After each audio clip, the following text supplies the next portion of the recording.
the important points of knowledge I intend to pass on in this video. Some have come from trial and error, and the rest directly from Ryan Gill. I'm going to link his channel and website below, because he has been a huge inspiration to me since he posted some of his first primitive content around a decade ago. One of the most important things Ryan has iterated in videos and posts is the significance of discovering the efficacy of different methods or techniques for yourself. In other words, something isn't inherently accurate just because people say it works or doesn't work, or because you read it somewhere. And personally, I'm 10 times as likely to trust the word and work of someone who truly lives by that belief. So, if you take anything away from this video, it should be to always do your own research, and especially to check out Ryan's work. As to my build in this video, I'm going to touch on a few key points. The first is that you can start much simpler than me. I end up reducing a lot of material from this branch, but you could find one that is already close to the right size. And as far as material goes, the tougher and denser the better. I'm using hickory for mine. Speaking of size, the two most important parts to that are weight and length. Your length is a blend of balance, throwing power potential, and personal preference, while the weight is mostly balance. When I say balance, I mean how the spear and thrower rest in your hand when poised to throw, and I'll circle back to that in a few minutes. Here I'm laying out my spur where the spears will hook in. To me, there are two essential aspects to this part of the thrower. You'll see I'm drawing and cutting out this oblong space. This little bowl or trough helps guide the spear into place on the spur. Without it, you have to consciously position the butt end of the spear directly onto your spur.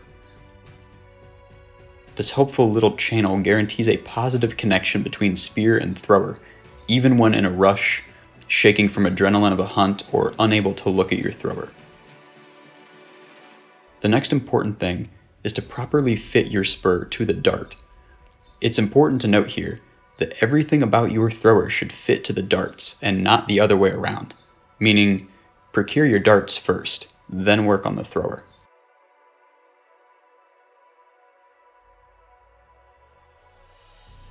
You can see my channel needs a bit of smoothing up, and I need to relieve some material on and around the tip of my spur.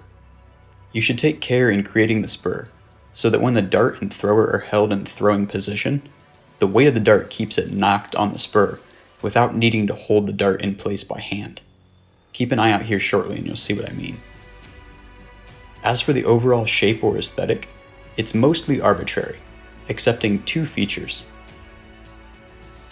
The flat you'll notice I'd put on the underside is in case I want to add a stone in the future. Traditionally, they were added to the thrower to increase its weight and thus its energy potential. Currently, my thrower is long and heavy enough for my needs. The second thing I would recommend is giving your handle a shape or feature easily identifiable by feel. That way you can always pick it up and hold it in the same position without needing to visually check its orientation. In my opinion, having more length on a thrower is an advantage, especially at my size. After all, the thrower is merely an extension of its user's arm. My thrower finishes at 28.5 inches, and the weight is such that when held in throwing position, with a knocked spear, it balances very slightly nose heavy. This length seems about right for me with my 67-inch arm span, and with weight balanced forward towards the spear tip, it helps keep the point on target while aiming. You'll find that balance and preference yourself when tailoring your thrower to your spears. And a final shout out to Ryan Gill, as the spears I'm using were made by him. You can find those along with his throwers and other high quality creations at his website, Gill's Primitive Archery. That link is down below.